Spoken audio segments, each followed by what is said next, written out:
Hello guys, it's me Elise, and in today's video I'll be showing you how to upload in your Google Photos or Google Drives from your iPhone. So firstly, you want to open your Google Drive application from your phone.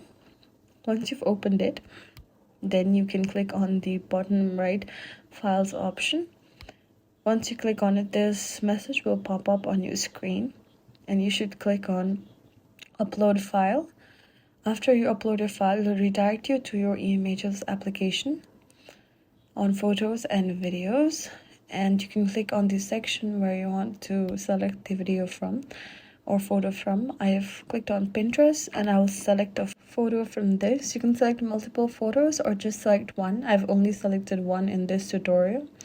So after you select a photo, it will immediately start uploading in your Google Drive like this.